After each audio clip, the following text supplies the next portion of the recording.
Astagfirullah, astagfirullah. Oh, keren banget pagi-pagi udah istighfar gitu. Aduh, Banyak bukan. istighfar ya sekarang ya. Aduh, bukan begitu Ustadz ya. Apaan? Ini nih tuh. Kenapa? Melihat ini nih anak-anak beda zaman sekarang nih. Kita lihat bahkan nauzubillah ya. Ada yang sampai berani gitu di depan umum ngelakuin hal yang aneh-aneh. Ih, ngeri banget aku tuh. Allahu Akbar. Kalau bahas anak muda zaman sekarang, mending kita bahas aja dalam Islam itu indah. Nah, kita sama-sama bahas dalam tema anak zaman sekarang kok gitu sih?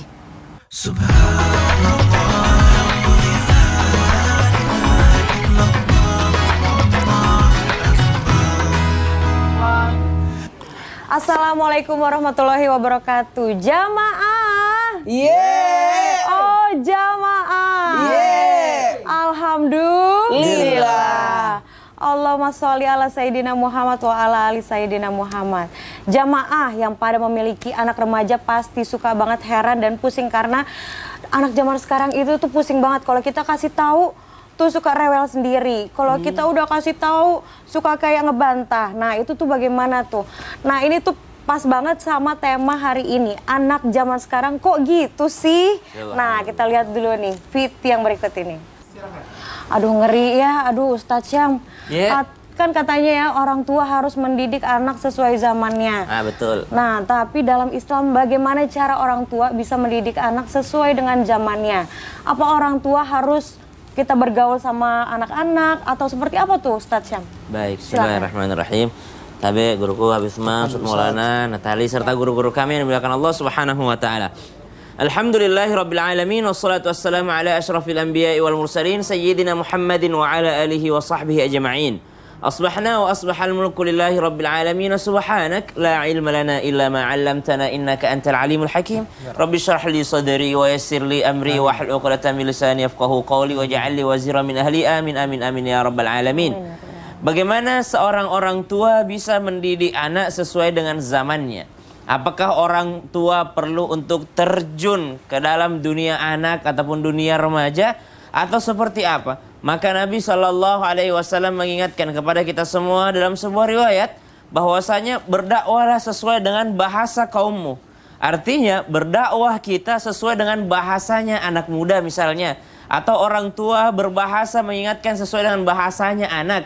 Berarti yang pertama orang tua mesti ngerti dulu kehidupannya sang anak. Mesti ngerti dulu kehidupannya sang anak muda tadi. Bagaimana mungkin kita bisa mendakwahi seseorang kalau kita tidak mengerti daripada bahasa mereka. Subhanallah. Maka yang pertama tanpa harus terjun di dalamnya, minimal kita harus mengerti bahasa mereka. Oh, ternyata anak muda harusnya dikasih contoh seperti ini. Oh, harusnya anak kita sekarang dikasih yang seperti ini. Rewardnya pun udah beda sama anak zaman dahulu. Kalau dulu mungkin kita rewardnya yang seperti ini, kalau sekarang udah yang seperti ini rewardnya.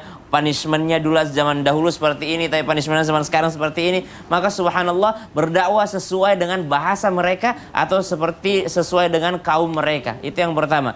Yang kedua, apa yang harus dilakukan orang tua tanpa bermaksud menggurui ataupun mengajari, apapun isi kontennya, isi daripada nasihatnya, maka nasihat itu wajib harus sesuai dengan Al-Quran dan sesuai dengan sunnah Nabi Sallallahu Alaihi Wasallam.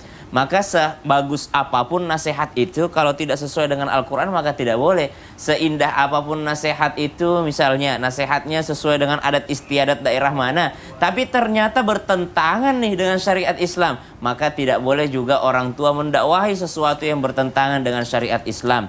Mesti sesuai dengan syariat Islam, mesti sesuai dengan tuntunan baginda Nabi SAW, mesti dengan contoh para sahabat, contoh daripada para tabi'in, contoh para ulama-ulama yang soleh. Maka itu yang menjadi contoh rujukan daripada orang tua. Bukan rujukannya misalnya orang yang hanya kelihatan sukses di dunia. Contoh tuh si itu udah kaya banget sekarang. Contoh tuh si itu udah sukses banget sekarang. Tapi tidak pernah mencontohkan sahabat-sahabat Nabi yang bukan hanya sukses dunia, tapi juga sukses akhirat. Karena kita kadang-kadang melihat orang sukses dunianya, padahal kita juga mencontoh orang yang sukses akhiratnya. Lalu bagaimana lagi cara orang tua berdakwah sesuai dengan zaman anaknya? Apakah harus masuk ke dalamnya? Masuk ke dalamnya di sini bukan berarti orang tua menjadi memudah-mudahkan diri, tidak. tapi hanya mengerti bahasanya, kemudian memberikan contoh yang terbaik sesuai dengan sunnah Nabi dan Al-Quran. Kemudian yang ketiga, berdoa. Karena yang menggerakkan hati manusia bukanlah orang tuanya, bukanlah manusia juga, tapi yang menggerakkan hati manusia adalah Allah Subhanahu wa Ta'ala. Wallahu ta'ala alam. Masya Allah. Iya. Berarti kita tuh nggak usah ngebanding-bandingin ya. Jangan. Kita nggak boleh ngebanding-bandingin. Itu tuh kayak orang sebelah tuh. Berarti nggak boleh ya. Kita harus mendekatkan diri sama anak kita sendiri ya. Bandingkan dengan akhirat sebenarnya, Oh, iya, mestinya. Yang paling bagus mungkin bandingkan dengan akhiratnya, bukan bandingkan ketika ada di dunia. Betul. Kan? Iya benar. Aduh Masya Allah. Oke, aku mau bertanya kepada Ustadz Maulana. Ya. Kita selalu diingatkan kalau anak mau nurut ya dari kita orang tuanya dulu. Kita praktekin dulu dan kita mencontohkan. Tapi bagaimana jika anak saat ini sudah dicontohkan, sudah kita tunjukin caranya, tapi malah nggak mau nurut? Tuh gimana tuh Pak Ustadz? Gimana caranya? Aduh kaget aku. Ketika ada orang yang dalam hal ini sudah berusaha, tapi kok anaknya belum nurut-nurut. Iya. Maaf ya, ngagetin. Silakan. Bismillahirrahmanirrahim. Buat jamaah Islam tidak dimanapun berada, yang lagi mendidik anak, yang lagi belajar membesarkan anak, yang lagi pusing melihat banyak anak atau pusing dengan anaknya, ribut dengan anaknya, tenang. Yang namanya ujian itu pasti Allah mudahkan kepada kita, karena tidak akan mungkin Allah menguji hambanya di atas kemampuannya. La yukallifullahu nafsan illa usaha. Sesuai kemampuan. Tidak mungkin Allah memberikan amanah anak kepada kita kalau kita tidak mampu menangani anak tersebut. Makanya ketika ada anak seperti itu, makanya jadikan ini adalah ujian pembelajaran buat kita. Sebagaimana kita dapat ujian, berarti kita harus mencari solusi. Berarti dari mana nih solusi? Dari diri kita sendiri. Bagaimana menyikapi ujian itu? Ingat ya, innallaha mahsabirin. Maka hadapi dengan penuh kesabaran. Lalu jadikan ini gini mohon maaf, optimis, baik sangka terhadap anak. Baik sangka terhadap anak. Berarti anak ini butuh perhatian. Karena tidak ada anak nakal. Ya. Tidak ada anak nakal. Yang ada karena kurang perhatian. Tidak ada anak bodoh. Kenapa? Karena kurang diberitahu atau kurang pembelajaran. Jadi sebenarnya dari kita aja. Karena yuladu al fitrah, anak itu kan suci, bersih. Tinggal bagaimana atas apa yang kita isi pada kertas kosong itu. Jadi sebenarnya dari diri kita sendiri. Makanya sebenarnya betul kata Natali tadi, kan udah berusaha, udah baik, apalagi Natali sekarang sudah punya anak satu, jadi sudah jadi orang tua. Gimana nih menyikapi anak di usia inilah, tapi udah agak enteng kan dibanding waktu masih kecil banget, bayi banget. Nah seperti itulah sebenarnya anak itu ketika kita besarkan, makin besar anak itu makin mudah sebenarnya. Beda dengan orang tua, kalau kita jagain orang tua makin lama makin makin ujian, makin susah. Kalau anak mah makin cepat, makin besar, makin mudah. Dulu dia belajar jalan, tapi sekarang udah lari-lari lah, bahkan bisa membantu kita. Nah, buat orang tua yang ribet dengan anak, udah diberitahu, udah kasih contoh, masih belum bisa juga, tergantung dari diri kita sebenarnya. Bagaimana kita menyikapi diri kita. Mungkin saya terlalu memaksakan, mungkin saya kurang sabaran, mungkin justru saya membuat anak saya berdosa. Karena kenapa? Memberikan tugas yang berat atau tidak mampu. Atau pada saat saya memberikan informasi atau terlalu belibet sehingga anak kurang mengerti. Atau terlalu bertumpuk perintah-perintah itu sehingga anak susah untuk mengerjakan karena belum selesai satu, disuruh lagi satu. Belum selesai satu, disuruh satu lagi. Nah sebenarnya jadikan ujian, kemudian kesabaran, optimis. Lalu ingat, jadi nasihat buat diri kita. Gitu. Gitu. Masya Allah, terima kasih Ustadz. Berarti kita harus sabar ya. Harus banyak sabar. Ekstra sabar. Ya, Dan karena kita gini ya, kesabaran itu dari atas ke bawah. Bukan dari bawah ke atas. Kalau sabar itu dari atas ke bawah. Orang tua sabar terhadap anak. Tapi kalau anak bukan sabar, tapi taat. Iya, jadi mengerti. Mengerti. Jago loh. Luar biasa. Udah punya anak karena. Oke, terima kasih. Oke, aku mau nanya nih sama Habib Usman. Habib, bagaimana Rasulullah mendidik bahkan bergaul dengan anak-anak yang lebih muda dari dirinya?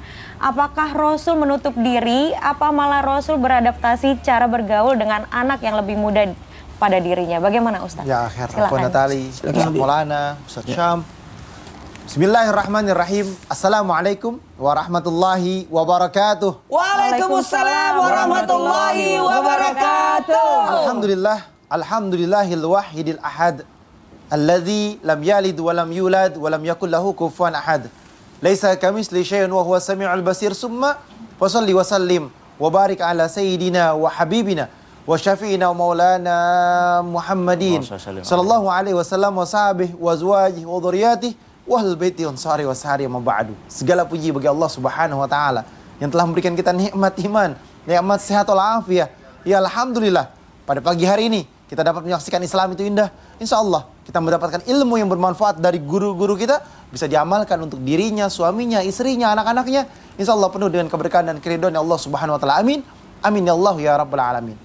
Rasulullah sallallahu alaihi wasallam adalah suri tauladan bagi kita. Rasulullah sallallahu alaihi wasallam adalah contoh bagi kita. Sebaik-baiknya contoh adalah Nabi Muhammad sallallahu alaihi wasallam. Bu'itsu liutami makarimal akhlak. Rasulullah diutus oleh Allah menyempurnakan akhlak. Bagaimana Rasulullah berakhlak terhadap yang lebih muda? Rasulullah menyayanginya, menyantuninya, mengerti dan memahami daripada sifat dan wataknya. Dan Rasulullah ketika bertemu dengan yang lebih tua ataupun lebih muda, selalu mengucapkan salam lebih dahulu. Menempelkan tangannya, digenggam dengan eratnya. Dilihat wajahnya. Tidak pernah melengos ke kanan ataupun ke kiri. Melihat dengan sungguh-sungguh seolah-olah dia yang lebih kenal dengan Rasulullah. Dia lebih dekat dengan Rasulullah. Anas bin Malik radhiyallahu an yang merupakan sahabat Rasulullah sallallahu alaihi wasallam yang meninggal sampai dikatakan adalah sahabat terakhirnya Rasulullah dengan usia yang 100 tahun lebih. Anas bin Malik ini adalah penduduk Ansar atau dia tinggal di kota Madinah yang dihadiahkan daripada ibunya kepada Rasulullah sallallahu alaihi wasallam. Aku kasih anakku kepadamu ya Rasulullah.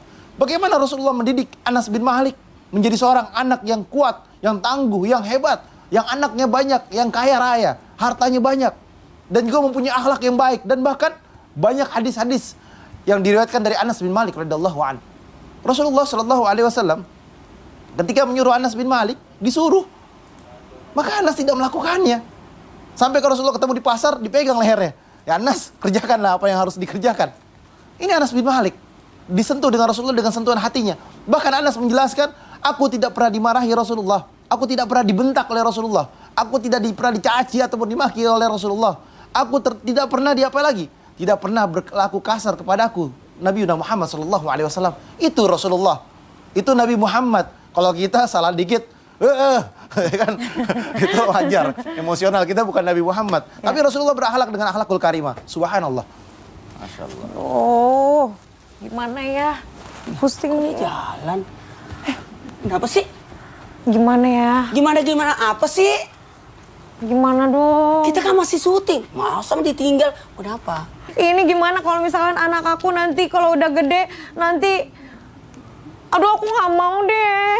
Nggak Aku mau takut banget. kenapa? Soalnya nanti kalau anak aku gede bisa jadi, aduh aku nggak mau kayak gitu, aku nggak mau. Oh iya saya tahu.